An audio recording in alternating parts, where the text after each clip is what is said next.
J'ai ajusté le dernier centre de table avec des pivoines fraîches et j'ai regardé mon jardin. 80 chaises blanches brillaient sous le soleil de l'après-midi en attendant les invités. Je m'appelle Marguerite, j'ai 68 ans, ancienne propriétaire du restaurant Le Goût d'Or. Mon fils Thomas ne sait pas que le respect se cuisine à feu doux, mais il est sur le point de goûter un plat qu'il n'a jamais imaginé. Tout était parfait, exactement comme je l'avais planifié pendant des mois. L'arôme du bœuf bourguignon, ma spécialité, commençait à s'échapper des cocottes en fonte dans la cuisine extérieure et se mélangeait à l'odeur douce du chèvrefeuille qui grimpait sur les murs du jardin. J'avais passé 3 jours entiers à mijoter la viande dans le vin rouge, à préparer le gratin dauphinois et à surveiller que tout soit parfait. Ce n'était pas un effort ordinaire, c'était la fête de diplôme de ma petite fille Léa, ma seule petite fille. La lumière de mes yeux qui venait de terminer ses études d'architecture. Je m'étais proposé d'organiser la célébration, non pas pour leur économiser de l'argent, mais parce que je voulais offrir à ma petite quelque chose fait avec amour, quelque chose avec des racines, quelque chose qu'aucune entreprise d'événements modernes ne pourrait jamais reproduire. J'ai lissé mon tablier brodé, celui que je n'utilise que pour les occasions spéciales, et j'ai vérifié l'heure. Il était 17h50. Les invités étaient convoqués pour 18h30. J'ai entendu le moteur d'un 4x4 freiner brusquement devant le portail en fer.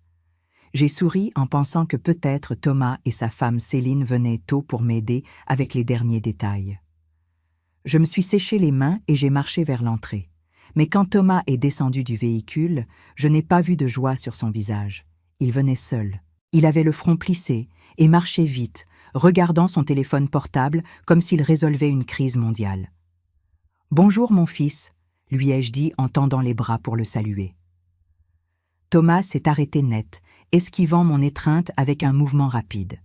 Il a regardé les tables dressées, les 80 chaises alignées parfaitement, les guirlandes de lumière, et il a poussé un soupir d'agacement. « Maman, nous devons parler rapidement parce que je n'ai pas le temps », a-t-il dit sans enlever ses lunettes de soleil.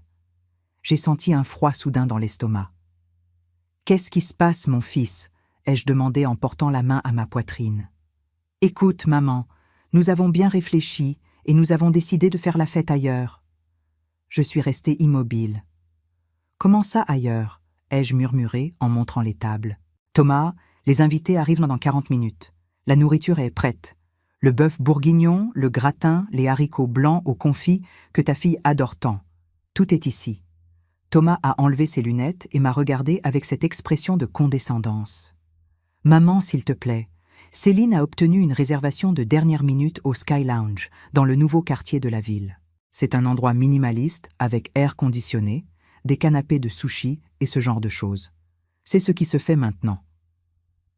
Léa a obtenu son diplôme d'architecture, elle a besoin d'une fête de niveau, pas de faire une célébration de campagne dans le jardin de sa grand-mère. Le mot campagne est sorti de sa bouche comme une insulte.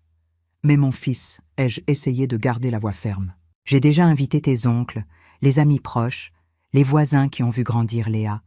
Nous leur avons déjà envoyé un message à tous avec la nouvelle adresse, m'a-t-il interrompu en regardant encore sa montre. La plupart ont confirmé qu'ils vont là-bas. C'est mieux, maman. Là-bas, il y a un service de voiturier et ça ne sent pas la cuisine de province. J'ai regardé vers la cuisine ouverte.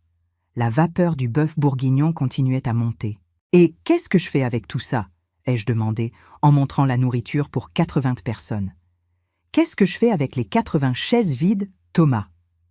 Il a haussé les épaules en faisant déjà demi-tour pour partir. « Je ne sais pas, maman. Congèle-le ou jette-le. Ce qui importe vraiment, c'est que Léa est une fête de qualité. Céline dit que cette ambiance rustique ne correspond pas à l'image que nous voulons projeter. » Il s'est arrêté un moment au portail. « Tu n'as plus besoin de t'occuper de la logistique, maman. Repose-toi, tu es déjà trop âgée pour ces efforts. » Et ainsi, sans plus, il est monté dans son 4x4 et il a accéléré, me laissant seul au milieu de mon jardin décoré. Je suis resté debout, regardant le nuage de poussière qu'il a soulevé en partant. 80 chaises vides me regardaient comme des témoins muets de mon humiliation. Mais ce que j'ai ressenti n'était pas de la tristesse. C'était un feu différent de celui de mes fourneaux. C'était un mélange d'indignation et de clarté soudaine. Je me suis levée et je suis entrée dans la maison. J'ai cherché mon carnet de téléphone. J'ai cherché la lettre R. Refuge Sainte-Marie. J'ai composé le numéro. « Allô » a répondu une voix fatiguée. « Bernard, c'est Marguerite. »« Madame Marguerite, quel miracle de vous entendre. J'ai de la nourriture prête pour 80 personnes, du bœuf bourguignon, du gratin, de la forêt noire. Amenez la camionnette du refuge. Amenez les familles, les personnes seules, tout le monde. Ici, il y a de la place pour 80 personnes. » J'ai raccroché le téléphone. Mes mains ne tremblèrent plus. Mon fils venait de me dire que je n'étais plus nécessaire. Mais ces 80 personnes allèrent me dire avec chaque bouchée que j'étais indispensable. Mais avant de continuer, vérifiez si vous êtes déjà abonné à la chaîne et dites-nous en commentaire de quelle ville ou pays vous nous regardez. Nous aimons beaucoup savoir jusqu'où nos histoires voyagent. 20 minutes après avoir raccroché avec Bernard, je suis allée dans ma chambre. Je me suis regardée dans le miroir. J'ai vu les rides, oui, mais j'ai aussi vu les yeux d'une femme qui avait construit une entreprise à partir de rien, qui avait nourri des milliers de personnes, qui avait élevé un fils seul après être devenue veuve à 30 ans. Thomas m'avait dit de me changer parce que je sentais l'oignon. J'ai ouvert mon armoire et j'ai sorti ma plus belle robe, pas celle que je pensais porter pour les servir humblement, mais une robe en soie, bleu royal, que je gardais pour une occasion spéciale. Je me suis mise mes boucles d'oreilles en perles. Je me suis peint les lèvres d'un rouge discret et je me suis lâché les cheveux. Je me suis aspergée de mon parfum préféré, celui qui sentait le gardénia, pas la cuisine. Je suis ressortie dans le jardin. Le soleil commençait à descendre, teignant le ciel d'orange et de violet. J'ai allumé les guirlandes de lumière. L'endroit avait l'air magique. Au bout de 20 minutes, j'ai entendu le bruit d'un moteur vieux et asthmatique. Ce n'était pas le 4x4 luxueux de mon fils, c'était la fourgonnette délabrée du refuge. Derrière elle venait une petite caravane de gens qui marchaient. J'ai vu des femmes avec des enfants dans les bras, des hommes avec des vêtements usés mais propres, des personnes âgées appuyées sur des cannes. J'ai ouvert le portail en grand. « Bienvenue » ai-je crié avec un sourire qui naissait du fond de mon âme. « Entrez, s'il vous plaît, la maison est à vous. » Voir leur visage était quelque chose que je n'oublierai jamais. Ils entraient avec timidité, regardant les lumières, les fleurs, les tables dressées avec tant d'élégance comme s'ils avaient peur de casser quelque chose du regard. Un monsieur âgé a enlevé son chapeau et l'a serré contre sa poitrine, les yeux pleins de larmes en voyant les cocottes en fonte qui fumaient. « Asseyez-vous où vous voulez », leur indiquai-je en les guidant vers les chaises. « Aujourd'hui, vous êtes tous des invités d'honneur. » Bernard est descendu de la fourgonnette et m'a donné une étreinte qui a failli me casser les côtes. « Vous ne savez pas ce que cela signifie pour eux, Madame Marguerite. Aujourd'hui, c'est l'anniversaire de Manon, cette petite fille là-bas. » Il a montré une petite de 7 ans environ avec une robe rapiécée. Sa mère pleurait parce qu'elle n'avait même pas de quoi acheter un bonbon. « Eh bien, aujourd'hui, Manon a un gâteau forêt noire, » ai-je dit en sentant un nœud dans la gorge. « Mais un vrai. » La musique a commencé à jouer. J'ai mis une liste de chansons françaises classiques et d'accordéons. J'ai commencé à servir. Je n'ai laissé personne m'aider. Je voulais le faire. Je voulais voir leurs yeux quand je leur mettais l'assiette débordante de bœuf bourguignon. Je voulais les entendre dire « Merci, madame. Dieu vous bénisse. » Je n'avais jamais mangé quelque chose d'aussi bon. Le jardin s'est rempli de rires, de bruits de couverts, de vie. Il n'y avait pas de pause. Il n'y avait pas de gens qui vérifiaient leur portable pour voir si l'endroit était instagrammable. Il y avait de la faim, oui, mais il y avait aussi une gratitude authentique qui remplissait l'espace vide que mon fils avait laissé avec son mépris. Pendant que je servais plus de pain maison, j'ai remarqué un homme à la table 3. Il mangeait avec une éducation impeccable et observait chaque détail de mon jardin avec une attention presque clinique. Je me suis approchée de sa table pour lui offrir plus de citronnade maison. « Tout va bien, monsieur ?» lui ai-je demandé. Il m'a regardé avec des yeux gris, pénétrants et intelligents. Il a nettoyé sa bouche avec la serviette en tissu et a hoché la tête lentement. « Madame Marguerite, c'est vous qui avez préparé ce bœuf bourguignon ?» a-t-il demandé avec une voix profonde. « Oui, c'est la recette de mon arrière-grand-mère. »« C'est extraordinaire », a-t-il dit sans cesser de me regarder. Cela fait des années que je cherche cette saveur. Des années. Je m'appelle Pierre. Je ne lui ai pas accordé beaucoup d'importance à ce moment-là. J'étais trop occupée à être heureuse en voyant les enfants courir dans mon jardin, mais j'ai remarqué quelque chose. Sur son petit doigt brillait une bague en argent très ancienne, avec un blason gravé. Mes yeux, entraînés à reconnaître les détails après 40 ans de métier, ont enregistré ce détail. Ses vêtements étaient simples, usés par l'usage, mais de bonne qualité.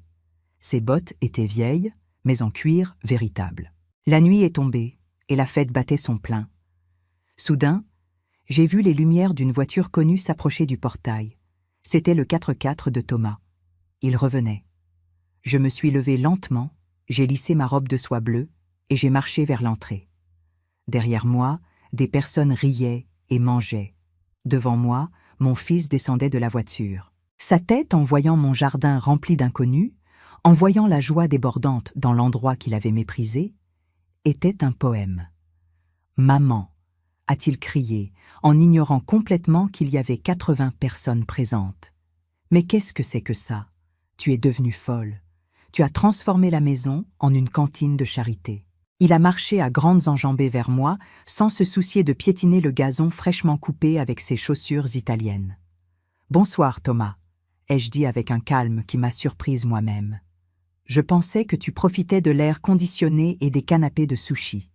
Tu as oublié quelque chose ?» Thomas s'est arrêté à 1 mètre de moi.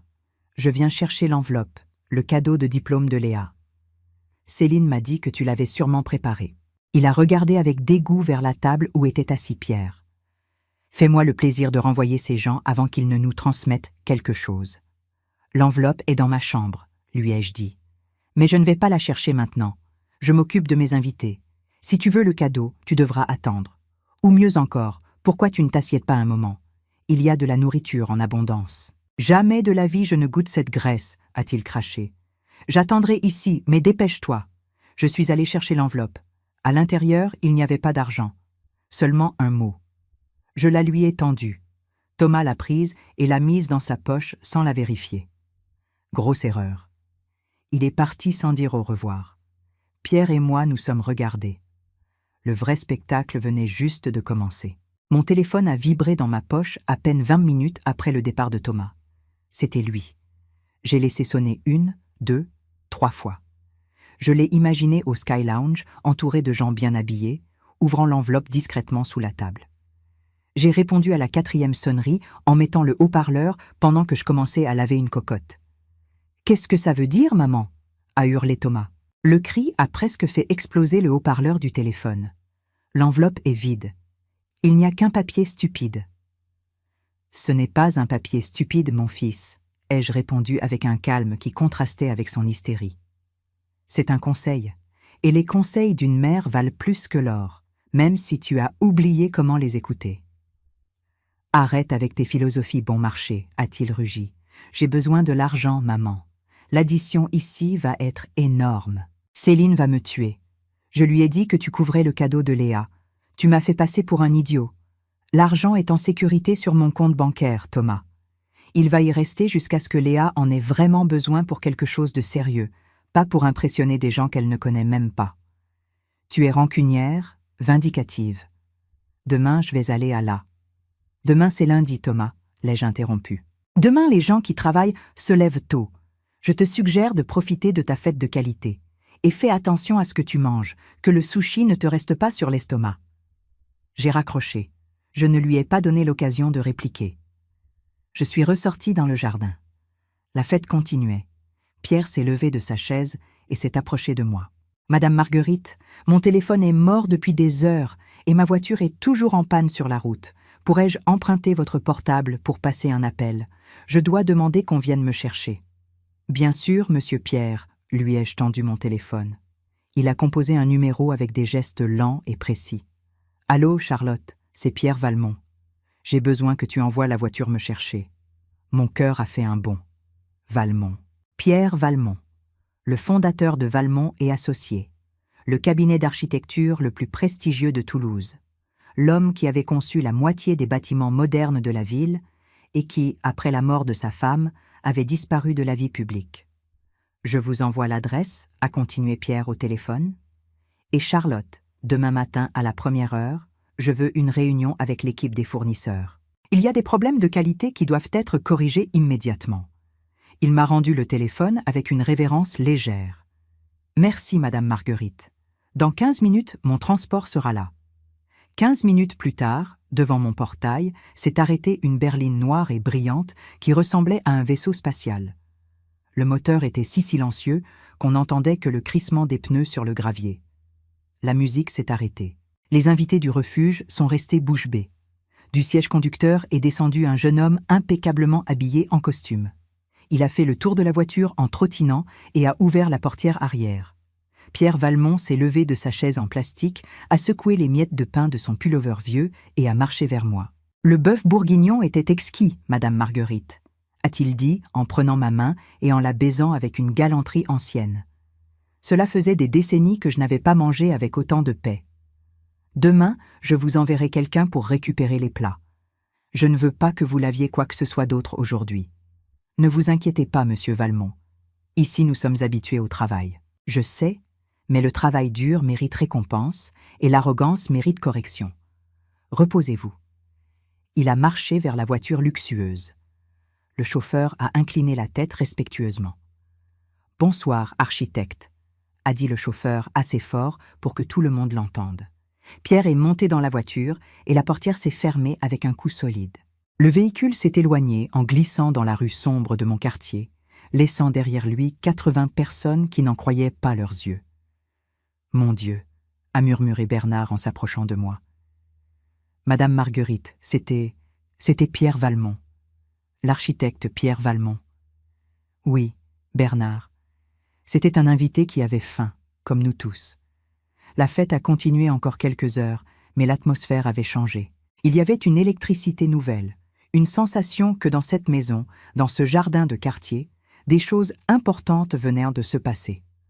Le lendemain matin, un lundi gris, je me suis levé avec une énergie que je n'avais pas ressentie depuis des années. À 10 heures du matin, la sonnette a retenti. Ce n'était pas Thomas, c'était un messager avec un casque et un gilet fluorescent. Madame Marguerite Dubois. C'est moi. J'ai un colis pour vous. Signature requise. J'ai signé sur son appareil électronique et il m'a remis une enveloppe épaisse en papier crème, lourde et texturée. Dans le coin supérieur gauche, en relief doré, on lisait « Valmont et associés, architecture et urbanisme ». Mes mains ont un peu tremblé en l'ouvrant. À l'intérieur, il y avait une carte formelle et une lettre brève. « Chère Madame Marguerite, l'authenticité est un bien rare sur le marché actuel. Votre capacité à organiser, gérer des ressources et maintenir la qualité sous pression est quelque chose que mon entreprise valorise. J'aimerais vous inviter dans mes bureaux aujourd'hui à 14 heures. Ce n'est pas un entretien d'embauche, c'est une consultation stratégique. Veuillez accepter le transport que je vous enverrai. Cordialement, Pierre Valmont. » J'ai regardé la lettre. Puis, j'ai regardé mes mains.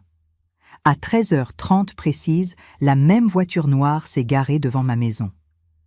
Les voisins se penchaient aux fenêtres en chuchotant. Le trajet vers la zone financière de Toulouse était silencieux et doux. La voiture s'est arrêtée devant la tour Valmont, un gratte-ciel de verre qui reflétait les nuages. Je suis descendu et j'ai traversé les portes tournantes.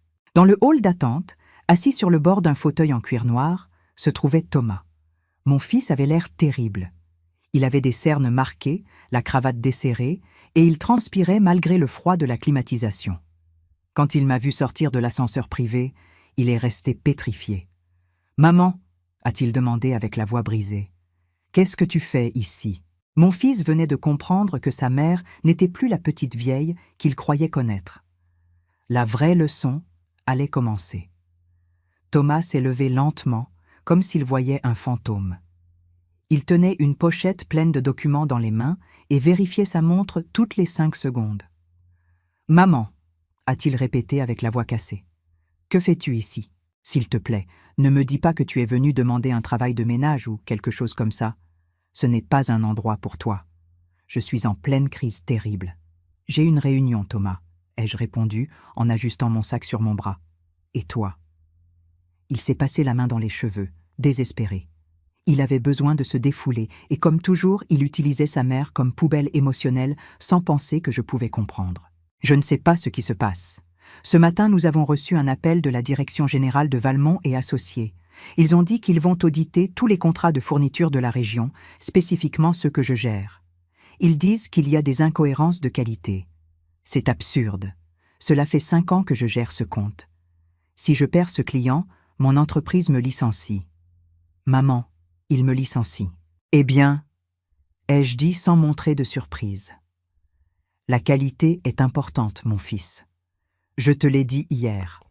Parfois on croit qu'on peut donner du chat pour du lièvre et on pense que personne ne s'en rend compte. Mais il y a toujours quelqu'un qui s'en rend compte. Thomas m'a regardé avec le front plissé, comme s'il commençait à connecter 2 fils dans son cerveau, mais l'idée était trop absurde pour l'accepter. De quoi tu parles? Quel rapport avec tout ça, maman? Rentre à la maison. Sérieusement, si mon patron me voit ici en train de discuter avec toi pendant que j'attends qu'on m'appelle pour probablement me licencier, ça va être pire. Va-t'en. Je te donne de l'argent pour le taxi plus tard.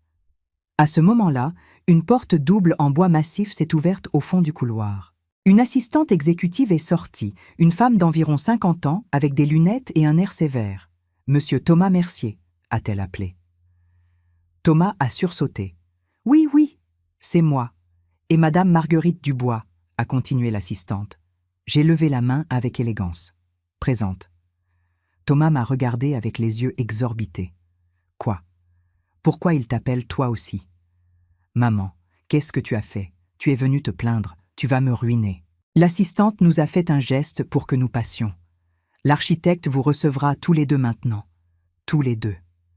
Thomas était au bord de la panique. « Il doit y avoir une erreur, mademoiselle. C'est ma mère. C'est une personne âgée.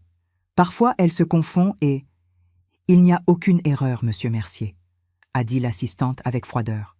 « Entrez. » Thomas est entré le premier, trébuchant presque. Je suis entré derrière lui d'un pas ferme. Le bureau de Pierre Valmont était immense. Il avait des baies vitrées du sol au plafond qui montraient toute la ville à ses pieds. Au centre, un bureau en bois sombre, propre, sans papier, seulement un ordinateur et un petit centre de table avec des pivoines fraîches, les mêmes que j'avais dans mon jardin. Pierre était debout, regardant vers la fenêtre, nous tournant le dos. Il portait un costume gris impeccable, fait sur mesure, qui le faisait paraître plus grand et plus puissant que la nuit précédente. Mais quand il s'est retourné, j'ai vu dans ses yeux la même lueur espiègle qu'il avait eue quand il avait goûté mon bœuf bourguignon. « Bonjour » a dit Pierre. Sa voix remplissait la pièce. Thomas s'est dépêché de faire une révérence maladroite, presque servile. « Architecte Valmont, c'est un honneur, un véritable honneur. Je ne savais pas que vous mèneriez personnellement cette révision. Je veux vous dire que tout malentendu sur les matériaux de construction peut être éclairci immédiatement. Mon entreprise a toujours. » Pierre a levé une main et Thomas s'est tu instantanément. « Asseyez-vous, Mercier », a ordonné Pierre en montrant une chaise simple face au bureau. Puis il m'a regardé et son expression s'est adoucie. « Madame Marguerite, s'il vous plaît, prenez le fauteuil. » Thomas est resté glacé en entendant mon nom dans la bouche du grand architecte. Il s'est assis lentement, me regardant du coin de l'œil comme si j'étais une extraterrestre. Je me suis installé dans le fauteuil en cuir, j'ai croisé les jambes et j'ai attendu. « Je vous ai convoqués tous les deux parce que nous avons un problème de fondation », a commencé Pierre en marchant lentement autour de son bureau. « Et comme vous le savez, si les fondations sont pourries, la structure s'effondre. Nous utilisons du béton de première qualité, » a commencé à balbutier Thomas. « Je ne parle pas de béton, Mercier, » l'a coupé Pierre avec dureté. « Je parle de valeur, je parle d'intégrité. Je parle de savoir distinguer entre ce qui a un prix et ce qui a de la valeur. » Pierre a ouvert une pochette grise et a fait glisser une série de photographies vers nous. C'étaient des images de chantiers de construction, des gros plans de fissures dans des murs, de barres d'armature rouillées. « Vous reconnaissez ces chantiers ?» a demandé l'architecte, avec une voix douce. « Ce sont du projet Les Jardins Verts », a bégayé Thomas en s'essuyant la sueur du front. « Mais architecte, c'était des problèmes de fourniture. Les fournisseurs nous ont juré que... »« Stop !» l'a interrompu Pierre en lui plantant le regard. « Vous avez approuvé l'achat de matériaux de seconde qualité pour les facturer comme étant de première. La différence de prix est notable. Où est allé cet argent, Mercier? À payer des fêtes au Sky Lounge, à acheter des costumes italiens pour impressionner des gens qui ne vous importent pas. J'ai senti une pointe dans l'estomac. Mon fils était exposé comme un tricheur. Et le pire n'était pas la fraude elle-même, mais la raison derrière, l'apparence. Je peux expliquer, a essayé de se défendre Thomas. Maman, dis quelque chose. Dis-lui que je suis un homme travailleur. Il m'a regardé avec des yeux de supplication. Le travail dur ne justifie pas le travail mal fait, Thomas, ai-je dit. Et ma voix a sonné plus autoritaire que ce à quoi je m'attendais. Quand je faisais des banquets, si la viande n'était pas fraîche, elle n'était pas servie, même si je perdais de l'argent, parce que mon nom allait sur chaque assiette. Tu as mis ton nom sur ces murs fissurés. Ne me demande pas de défendre l'indéfendable. Thomas a ouvert la bouche, incrédule. Pierre a hoché la tête, satisfait de ma réponse. Exactement. Madame Marguerite comprend le concept de responsabilité. Vous, Mercier, vous semblez l'avoir oublié. La leçon ne faisait que commencer, et mon fils allait enfin apprendre ce qu'était le respect. Pierre a fermé la pochette et s'est appuyé contre son bureau. L'audit complet prendra 1 semaine. Selon les résultats, non seulement vous perdrez votre emploi, monsieur Mercier, mais vous pourriez faire face à des poursuites judiciaires pour escroquerie en matière de construction. Thomas s'est effondré littéralement. Il s'est voûté sur sa chaise en cachant son visage entre ses mains. Je pouvais entendre sa respiration agitée au bord des larmes. « Vous ne pouvez pas me faire ça. J'ai un crédit immobilier. L'université de Léa, Céline. Céline va me quitter si je perds mon statut. » À ce moment précis, comme si le destin avait un sens de l'humour macabre, le portable de Thomas a commencé à sonner. La sonnerie était stridente, une chanson à la mode qui a retenti dans le bureau silencieux. Sur l'écran qui était face vers le haut sur le bureau brillait un nom. Céline, mon amour. Thomas a regardé le téléphone avec terreur, comme si c'était une bombe. Il n'a pas répondu. « Répondez, Mercier !» a ordonné Pierre. « Ce n'est pas poli de laisser une dame attendre. Et mettez le haut-parleur. Je veux entendre ce que votre partenaire dans la vie a à dire. »« Non, s'il vous plaît !» a supplié Thomas. « Répondez !» a répété Pierre. Et cette fois, ce n'était pas une suggestion. Thomas a fait glisser son doigt avec une main tremblante et a activé le haut-parleur. « Thomas, enfin tu réponds !» a crié la voix de Céline à travers l'appareil, aiguë et furieuse. « Où tu t'es mis ?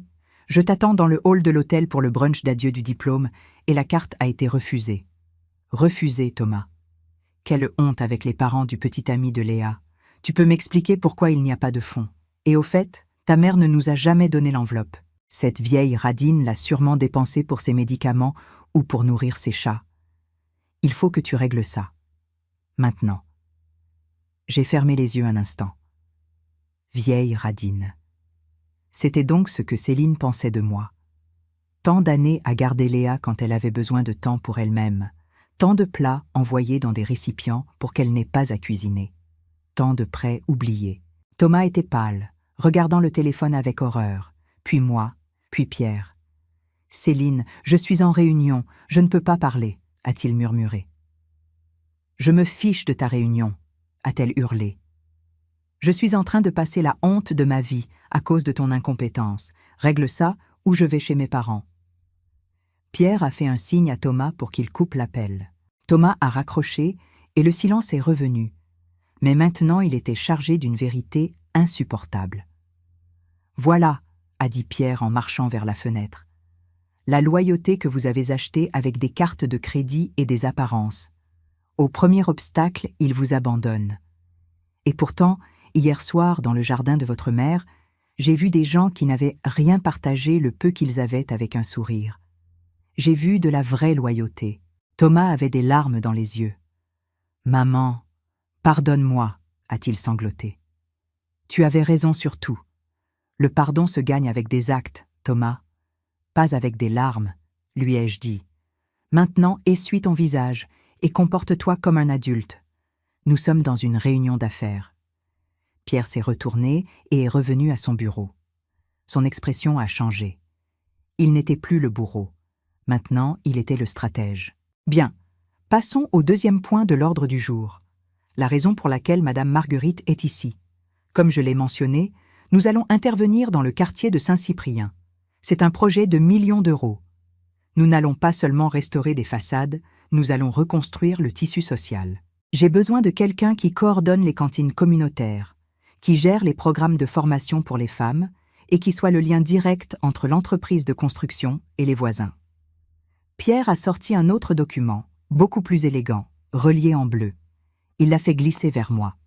Ceci est un contrat de consultant senior, Madame Marguerite. J'ai mis mes lunettes de lecture, celles qui pendèrent d'une petite chaîne autour de mon cou, et j'ai lu. Mes yeux se sont écarquillés en voyant les chiffres. Architecte, ai-je murmuré. Il y a une erreur ici. Ce montant mensuel est trop élevé. Ce sont plus de zéros que j'en ai jamais vu ensemble dans mon carnet d'épargne. Thomas a tendu le cou et a vu le chiffre. Il a laissé échapper un hoquet audible. « C'est plus que ce que je gagne comme directeur régional », s'est-il exclamé en oubliant pendant une seconde qu'il était au bord du licenciement. « C'est impossible. Elle n'a pas de diplôme universitaire, architecte. Elle sait seulement cuisiner. » Pierre a frappé la table avec la paume de sa main pour faire taire Thomas. Elle sait gérer des ressources rares et les transformer en abondance. Elle a de l'intelligence émotionnelle, quelque chose dont vous manquez absolument. Elle a le respect de la communauté, quelque chose que vous ne pourriez pas acheter même avec tout le budget du chantier. Et surtout, Mercier, elle a de l'intégrité. Ça se paie cher dans mon entreprise parce que c'est une ressource très rare. Madame Marguerite, le salaire est conforme à la responsabilité.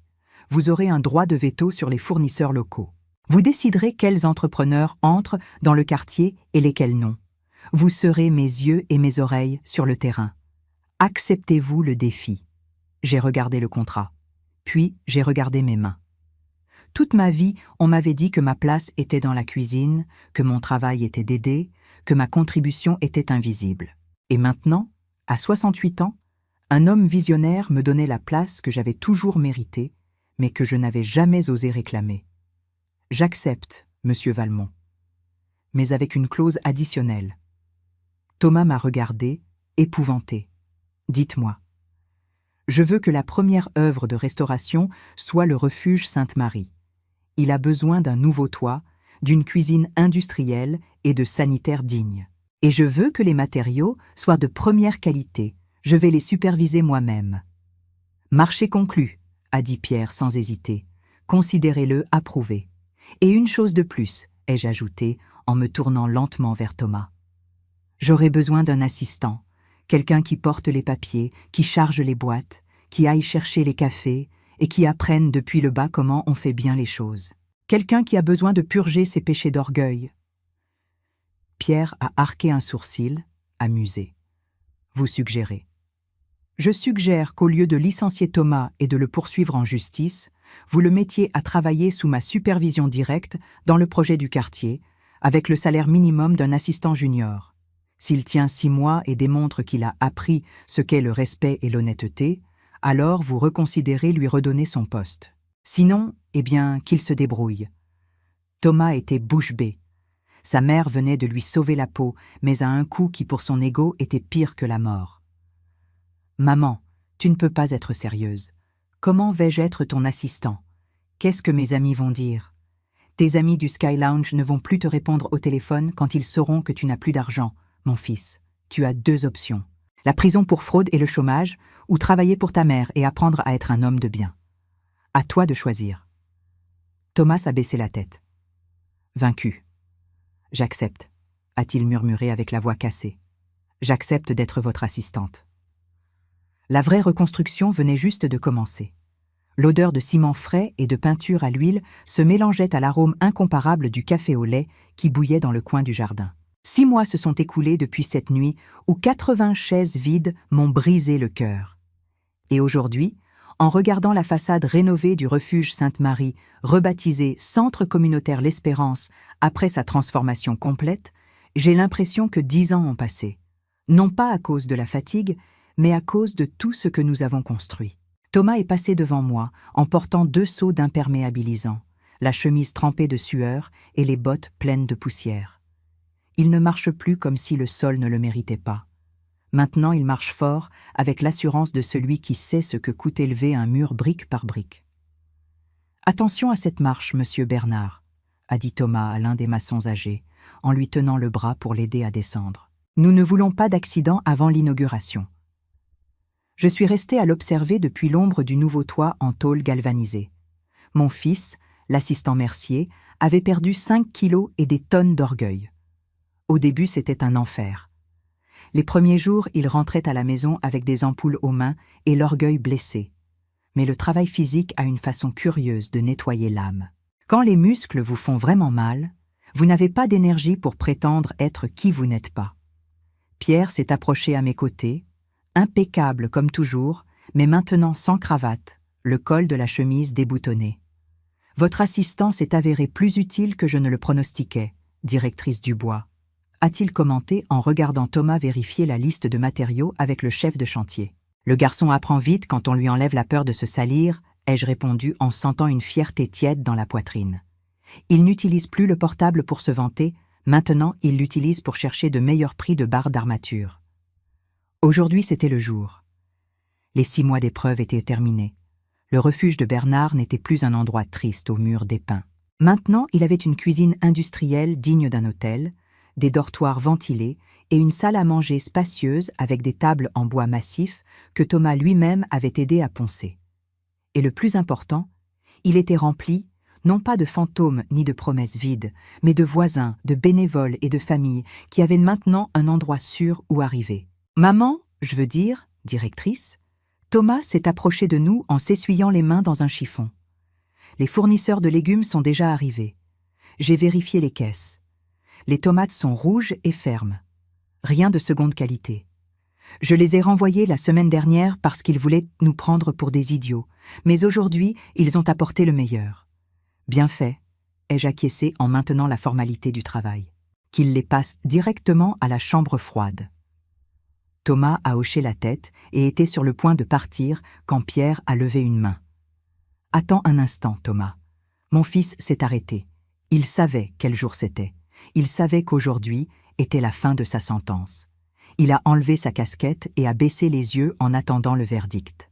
« L'audit de votre gestion antérieure s'est clôturé il y a 1 mois, » a dit Pierre avec une voix sérieuse. « Les avocats ont réussi à éviter la plainte pénale parce que vous avez rendu jusqu'au dernier centime des commissions irrégulières en vendant votre voiture de sport et vos montres.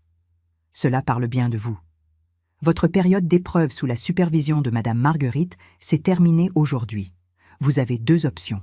La première, récupérer votre poste dans les bureaux corporatifs. Air conditionné, secrétaire, salaire de cadre junior et l'opportunité de grimper à nouveau dans le monde des gratte-ciel.